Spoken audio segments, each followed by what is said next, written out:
Fais le virement d'ici demain matin. La voix de mon père grésillait dans le haut-parleur de mon téléphone, avec ce ton autoritaire qu'il avait perfectionné pendant plus de 30 ans à obtenir exactement ce qu'il voulait.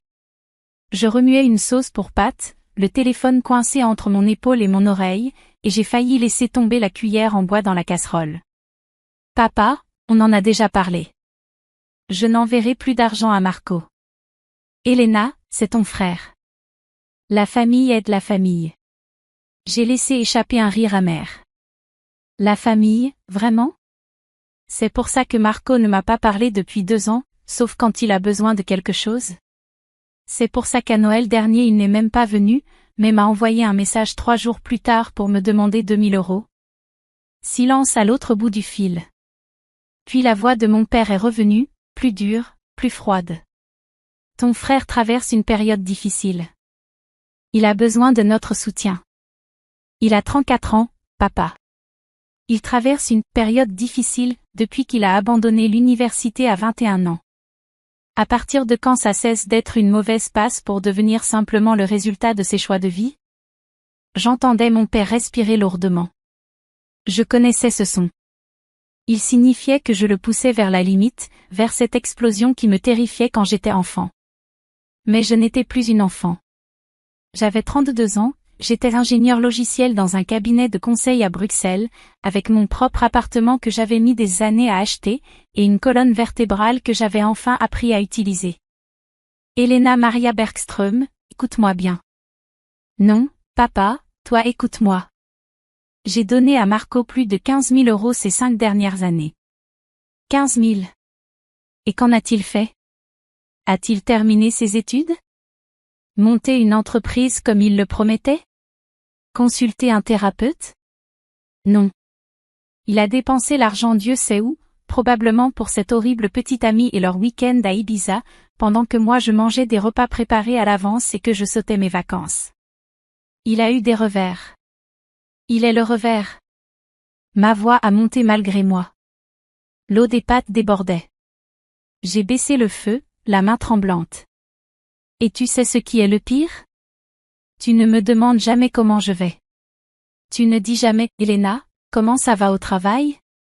Ou, Elena, est-ce que tu vas bien?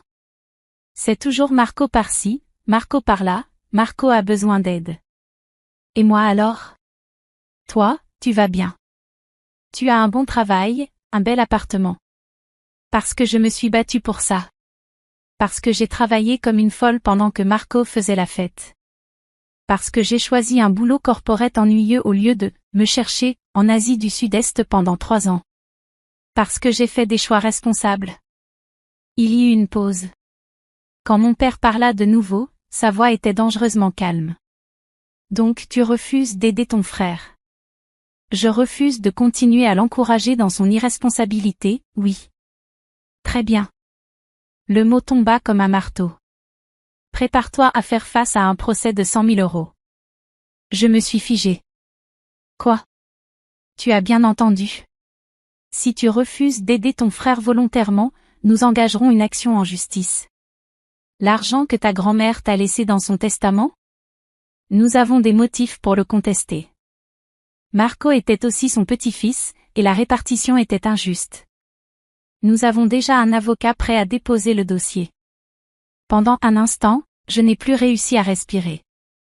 Mamie Astrid était morte 3 ans plus tôt et m'avait laissé 100 000 € dans son testament. Cet argent devait être mon filet de sécurité, mon avenir, peut-être l'apport pour un logement plus grand ou le lancement de mon propre cabinet de conseil. Elle avait laissé 25 000 € à Marco, qu'il avait dilapidé en 8 mois dans une aventure de crypto-monnaie ratée, persuadé que ça le rendrait riche. Et maintenant, mon père me menaçait de me le prendre. Quelle audace! Une audace absolue. Et puis, quelque chose s'est produit, quelque chose que je n'avais pas prévu. J'ai commencé à rire. Pas un petit rire poli. Pas un gloussement nerveux. Un vrai rire, profond, incontrôlable, qui m'a obligé à m'appuyer contre le plan de travail de la cuisine. Elena? Elena, ce n'est pas drôle.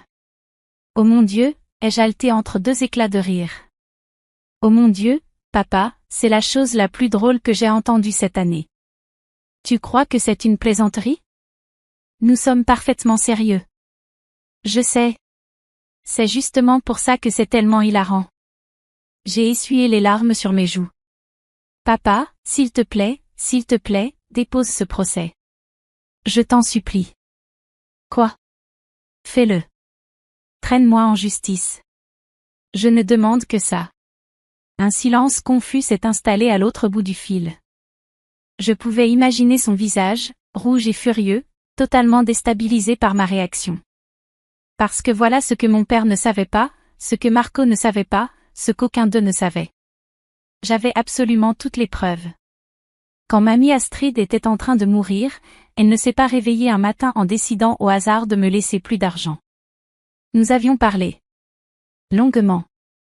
Des conversations longues et douloureuses sur la dynamique familiale, sur Marco, sur les années de favoritisme de mon père, sur la complaisance silencieuse de ma mère. Elena, m'avait-elle dit un après-midi à l'hôpital, sa main parcheminée serrant la mienne, je vois ce qu'ils te font. Je vois comment ils te traitent comme un distributeur automatique. Comme si ta seule valeur était ce que tu peux fournir. Mamie, Non, laisse-moi finir. Ses yeux étaient durs malgré son corps affaibli. Je te laisse plus d'argent parce que tu es la seule qui ne m'a jamais rien demandé. La seule qui vient me voir parce qu'elle en a envie, pas parce qu'elle espère que je lui glisse un peu d'argent. Tu es la seule qui a vraiment fait quelque chose de sa vie. Elle m'avait fait promettre d'utiliser cet argent pour moi, et seulement pour moi. Ne les laisse pas te culpabiliser pour le partager, avait-elle murmuré. Ils vont essayer. Ton père te fera passer pour égoïste. Mais Elena, tu n'es pas égoïste. Tu es juste la seule qui ne l'est pas. Et elle avait tout documenté. Chaque conversation avec son avocat. Chaque raison derrière sa décision. Elle m'avait même écrit une lettre, notariée et signée par des témoins, expliquant clairement ses volontés. Son avocat avait conservé des copies de tout. Mais ce n'était pas tout. Au fil des années, j'avais gardé des preuves. Chaque fois que j'avais envoyé de l'argent à Marco, je lui avais fait signer un contrat de prêt. Il ne les lisait jamais, se contentant de griffonner sa signature en promettant de me rembourser, bientôt. J'avais des emails, des messages, des virements bancaires, tous datés et archivés. J'avais des captures d'écran des publications de Marco sur les réseaux sociaux, où il se vantait de dîners coûteux et de billets de festival, publiés les mêmes semaines où il prétendait ne pas pouvoir payer son loyer. J'avais des messages de mon père me mettant la pression, me culpabilisant, parfois même me menaçant vaguement si je n'aidais pas Marco. Honnêtement, je me préparais à ce moment depuis des années. Une partie de moi avait toujours su que ça finirait ainsi. Que mon refus de continuer à jouer le jeu les pousserait, un jour, à montrer leur vrai visage. Elena, de quoi tu parles? La voix de mon père avait perdu de son assurance. Papa, sais-tu ce que mamie a dit à son avocat quand elle a rédigé son testament? As-tu la moindre idée de ce qu'elle a documenté? Silence. Elle lui a tout raconté. Le fait que Marco lui ait volé 3 000 € dans son sac après son AVC. Le fait que tu lui aies emprunté 20 000 € pour la « bonne opportunité commerciale » de Marco et que tu ne les aies jamais remboursés. Les années passées à te voir favoriser Marco, excuser Marco, protéger Marco, tout en attendant de moi que je me taise et que je sois la responsable de service. Elle était confuse vers la fin. Elle était parfaitement lucide, et son avocat en témoignera. Elle a même passé une évaluation cognitive complète précisément pour que personne ne puisse prétendre qu'elle n'était pas saine d'esprit. Tu sais pourquoi? Parce qu'elle savait que tu tenterais ce genre de choses. J'entendais la respiration de mon père s'accélérer. Et papa? J'ai tous les contrats de prêt que Marco a signés. Tous. 15 000 € de documents signés dans lesquels il promet de me rembourser. Des preuves que l'argent que je lui ai donné était des prêts, pas des cadeaux. Alors si on va au tribunal, devine ce que je vais déposer? Tu n'oserais pas. Une contre-plainte de 15 000 € plus intérêt contre Marco. Et tu sais quoi d'autre? Je demanderai ses relevés bancaires. Ses réseaux sociaux. Ses relevés de carte de crédit. On montrera exactement au juge comment il dépensait son argent tout en se prétendant fauché. Les voyages à Ibiza? Le nouvel ordinateur de gaming? La moto qu'il a achetée puis revendue 6 mois plus tard? Tout est documenté en ligne, parce que Marco ne peut pas s'empêcher d'exhiber son train de vie. Elena, tu es vindicative. Non, papa, je suis intelligente. Tu veux jouer au jeu juridique? Jouons. Mettons tout sur la table devant un juge. Les volontés clairement exprimées de mamie, ses raisons documentées, sa parfaite lucidité. Le schéma d'irresponsabilité financière de Marco est ton schéma d'encouragement. Les emails où tu me traites d'égoïste parce que je refuse de financer son mode de vie. Parlons du fait que tu n'as pas contribué d'un seul euro à ton propre fils tout en exigeant que je me ruine pour lui. Le silence dura si longtemps que je crus qu'il avait raccroché. Ta mère va être dévastée, dit-il enfin, d'une voix plus petite. Maman est dévastée depuis des années à te voir favoriser Marco. Elle ne veut juste pas l'admettre. Je remuais ma sauce pour Pat, qui avait miraculeusement survécu à mon inattention. Tu sais quoi, papa? J'espère vraiment que tu vas déposer cette plainte. Parce que ça forcera enfin tout à sortir au grand jour. Plus de culpabilisation murmurée au repas de famille. Plus de balayage sous le tapis. Juste des faits, des preuves et des conséquences. Tu traînerais notre famille devant les tribunaux? C'est toi qui as menacé en premier. Moi, je fais juste sauter ton bluff. Et c'était un bluff. Je l'entendais maintenant dans sa voix, cette hésitation, cette prise de conscience qu'il était allé trop loin. Il s'attendait à ce que je cède, comme toujours. À ce que je sois la bonne fille, la pacificatrice, celle qui avale son ressentiment et signe le chèque. J'ai besoin d'y réfléchir, marmonna-t-il. Fais ça. Et papa? Pendant que tu réfléchis, pense peut-être au fait que Marco a 34 ans et n'a jamais affronté une seule vraie conséquence de sa vie. Pense peut-être que ton « aide » ne l'aide pas du tout. Pense peut-être que traiter ses enfants de manière égale ne signifie pas donner plus à celui qui exige plus. J'essaie juste de l'empêcher d'échouer. Tu ne peux pas. C'est ça que tu ne comprends pas. Tu ne peux pas empêcher quelqu'un d'échouer s'il est déterminé à faire de mauvais choix. Tout ce que tu fais, c'est retarder l'inévitable et m'entraîner avec lui. À un moment donné, il doit apprendre à nager ou à couler tout seul.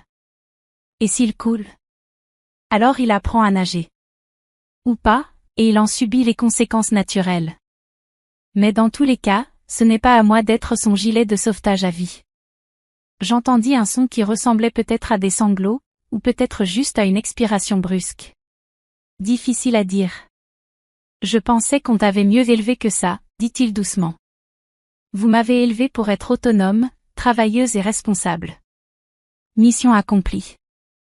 Le problème, c'est que vous n'avez élevé qu'un seul enfant de cette façon. J'ai raccroché avant qu'il ne puisse répondre. Mes mains tremblaient lorsque j'ai reposé le téléphone. Les pâtes étaient prêtes.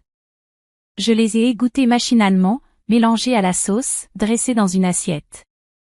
Puis je me suis assise à la petite table de la cuisine de mon appartement, celui pour lequel j'avais travaillé si dur, et j'ai dîné seule, le cœur battant à tout rompre. Papa n'a pas intenté de procès. Bien sûr que non. 3 jours plus tard, maman a appelé. Elle pleurait, disant que j'avais brisé le cœur de papa, me demandant comment j'avais pu être aussi cruelle, répétant que la famille ne menace pas la famille avec des actions en justice. Maman, c'est lui qui m'a menacée en premier. Il essayait juste d'aider Marco. À mes dépens. Toujours à mes dépens. Nous sommes tes parents.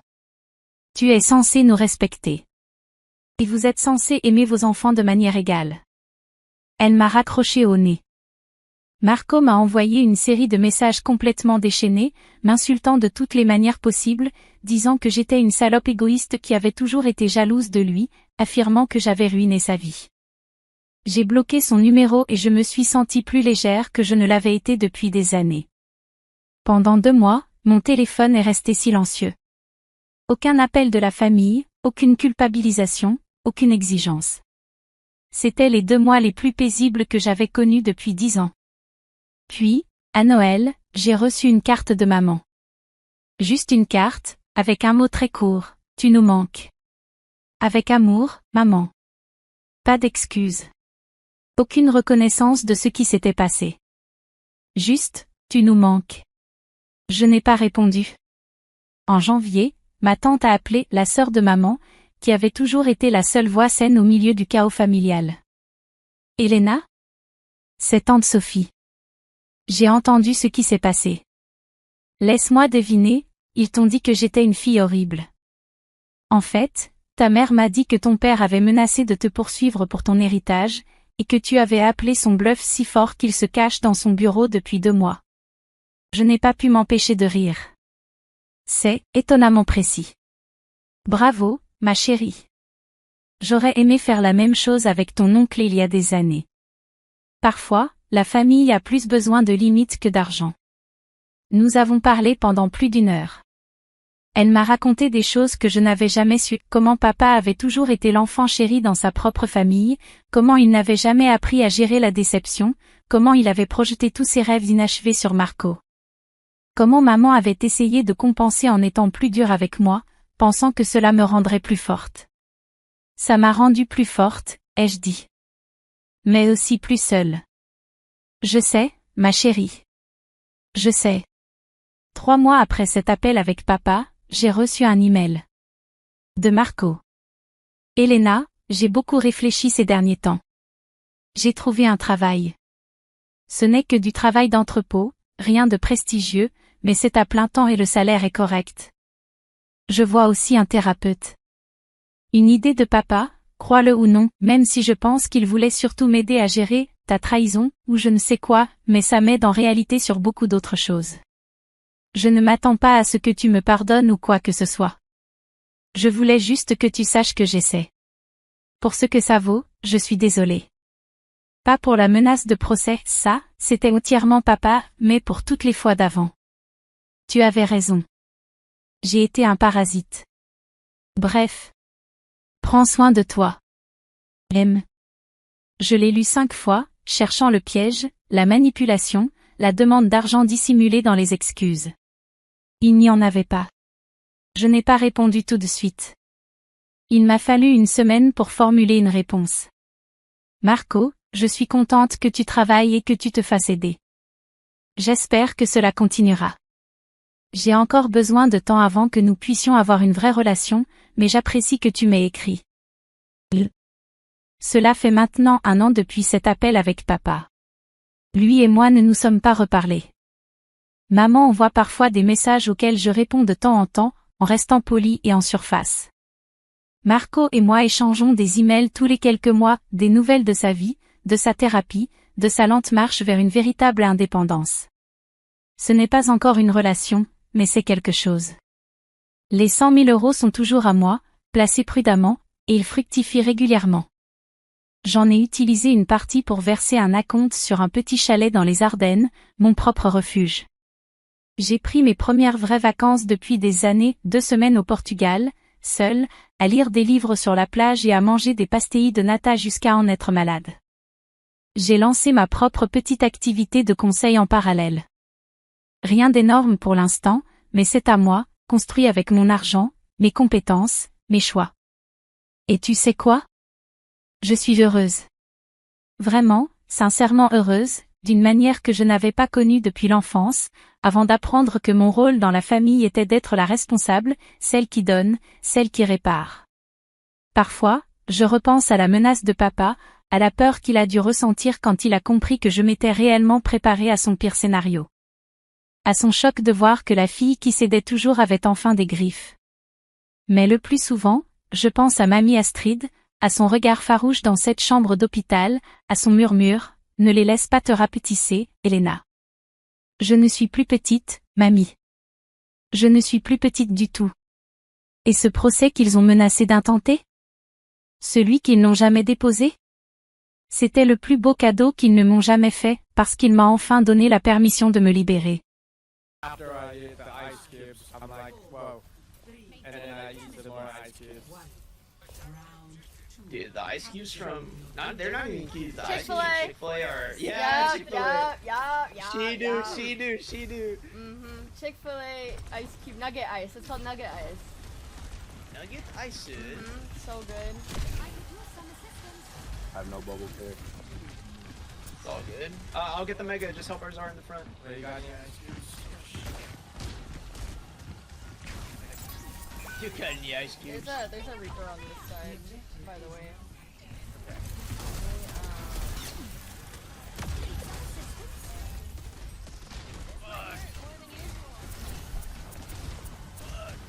No fade on Reaper. Here. Watch out, Zara. Pick this one, but fucking Wow, you guys are taking a lot of damage. Yeah. It's the damage speedrun glitch. Wow, wow, wow, wow, wow, wow, wow, wow, wow, wow, wow. Oh my god, oh my god, oh my god, how? I don't know, I can't keep getting away with that, that's so stupid. Can't keep getting away. Yeah, you get, oh my god, even group lost me. Oh fuck, I just used enemy form. At least the tree is down.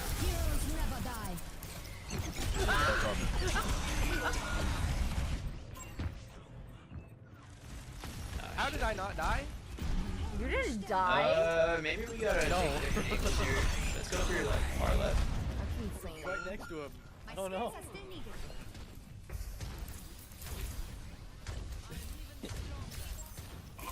Remaining Tom did say from here. I agree. So you think you overhaul? Did I pick the other thing? I'm going dead.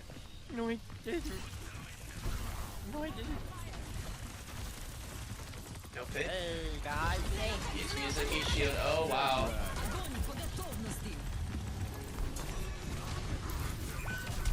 No, no, no. Ah! Damn it.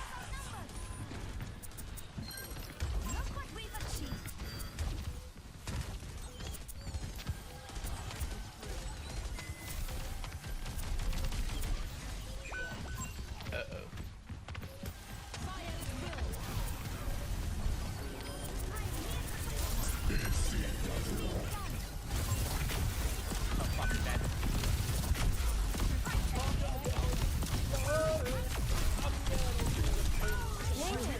Oh, he has fucking tree, bro. Okay, another map, another map. Not our map! It's not, it's not. Round 2 lost. What was that? Complete. I don't know. I don't know. Score Keen. 1-1. I like bean and cheese. I like bean and cheese. Do you like beans? Beans and Oh no, you wanna... I'm thinking I could sneakers. try Orisa You meet into the Ram. basketball courts later. Sure, but I don't play without stakes. Likewise. What are you willing to lose? Oh, Farah-chan, I've never lost. You wanna go right or left, Azar? Do they have any boots? The left. 5, Let me think. 2, oh hell yeah. round 3. Let me see. Capture the objective.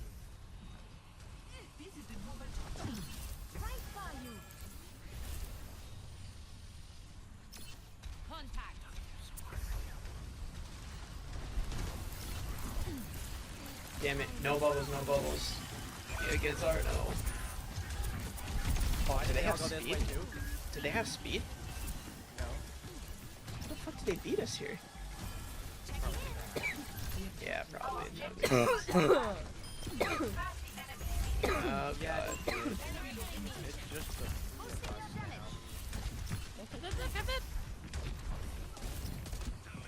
Bustin was like, I'm gonna go play with more rich people. You know what I'm saying?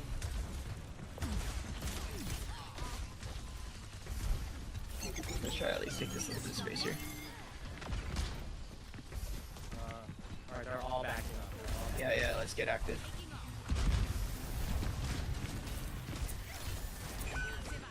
No, bruh.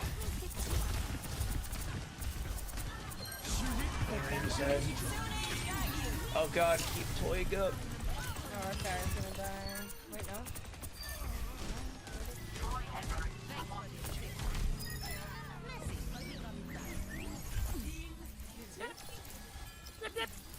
Up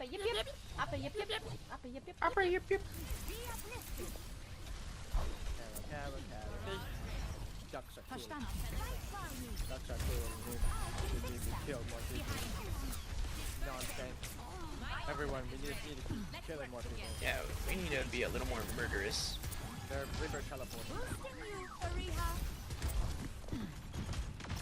Огонь по готовности. Back at it. Yeah.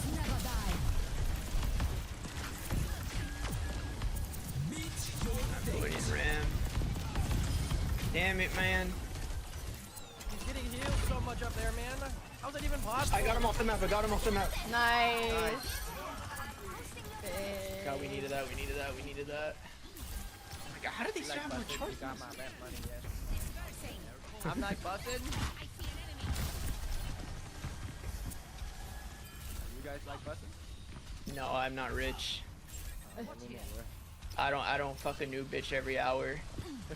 Oh, this guy got sticky nades. Oh, I'm buffed. Oh, I'm. No, here, fly. Thank you, thank you, thank you, thank you, thank you. Oh, it's hard. This ult is so bad without damage. Superman. Oh, I love you. Nice. Okay. What do they got? They definitely have Blossom, I'm pretty sure. Stay alive. Hey! You're gone both subs. We have no subbies. Oh shit. Where are they going? Where are they going? Bridge or? Yeah. They going bridge? My Reaver on the far left. Vermintara on me, 1 HP. I'm gonna die. You're not. I'm Look at gonna die. Henry. No! No! He fucking no, bro. Oh, he used grab. Oh no. Okay. But that's huge big. Be careful, you're on the thing. Ow. Alright, we're gonna have to get active like fast because they're using it to be lit. Let's go. I'm going right. Fucking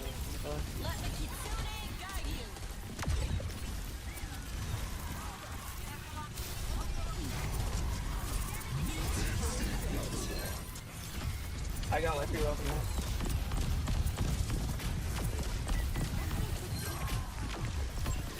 Yeah. Okay. Holy shit, man. Reaper point.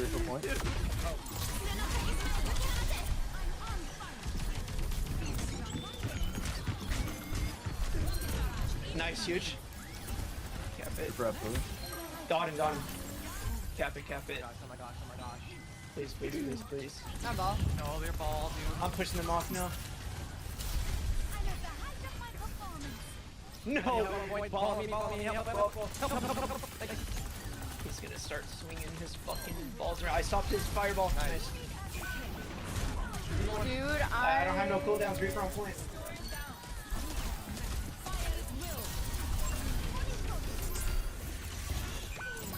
No, they're both at please. Yes, finally. Oh, fuck. Oh boy. Finally. I'm still gonna be fuck.